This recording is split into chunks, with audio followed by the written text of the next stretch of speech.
Your agent has one innocent tool: read a report file from a local reports folder. The model calls it with file name set to /secrets.txt. Your function accepts a string, joins it to a path, opens it, and now your agent has read something it was never meant to touch. Nobody hacked the Python function. The failure was simpler. The model chose an argument, and your code trusted it because it looked like valid JSON, JavaScript object notation. That is the bug we are fixing today. Validate tool arguments before your AI agent executes anything. The first try implementation usually goes like this. Define a tool schema, let the large language model choose a tool call, parse the arguments, and immediately call the function. That feels reasonable because tool calling looks structured, but structure is not safety. A field can be the correct type and still be the wrong value. A path can be a string and still escape the directory. A customer identifier can match the pattern and still not belong to this user. An amount can be a number and still be negative, absurdly large, or in the wrong currency. Model-chosen arguments are untrusted input, full stop. Treat them exactly like form posts, webhooks, or command line input. The core idea is a validation gate in code, directly before every tool body that can cause a side effect or reveal sensitive data. The gate checks 3 levels. First, type. Is this actually an integer, list, boolean, or string? Second, range and shape. Is the amount within allowed limits? Is the date reasonable? Is the list small enough?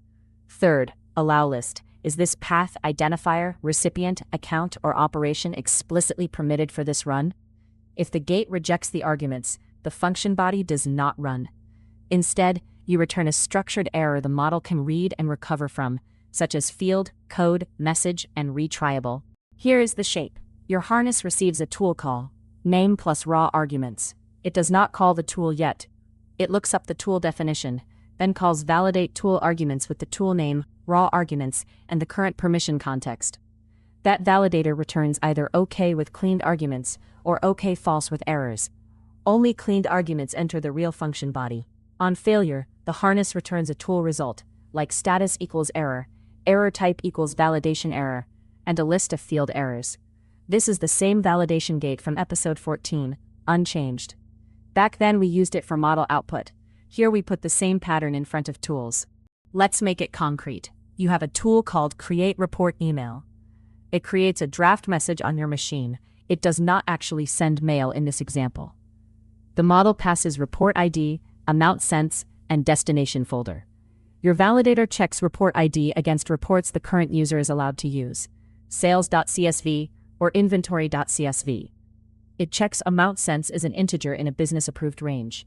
It checks destination folder is drafts, not sent, archive, or a random path.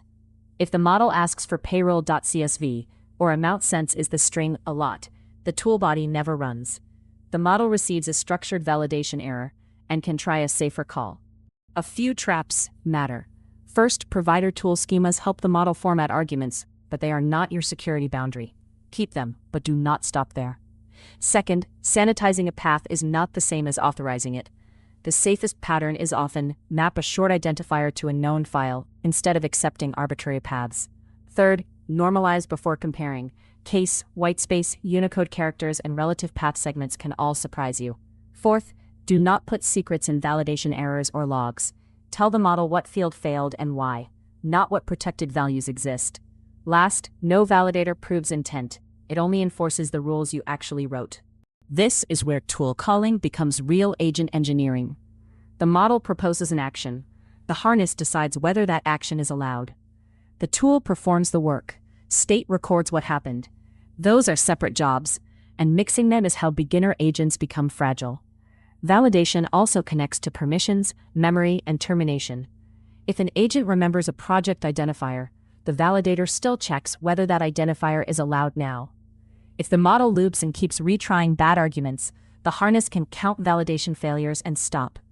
In later episodes, this same boundary helps with tool permissions, human approval, and reliable agent state. Here is a safe 10-minute exercise. Create a local Python file with a fake tool named SaveNote.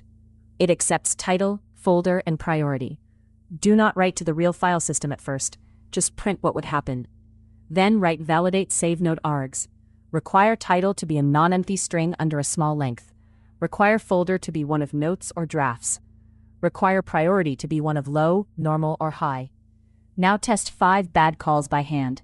Missing title, huge title, unknown folder, numeric priority, and an extra field. Return JSON-style errors instead of raising raw exceptions. Only call save note when validation passes. 3 beats to keep. 1. Model chosen tool arguments are untrusted input, even when they came through a nice tool schema. 2. Validate types, ranges, and allow lists before the function body runs, with the strictest checks around paths, identifiers, amounts, files, money, and messages. 3. Rejected arguments should produce structured errors the model and harness can use, not mysterious crashes.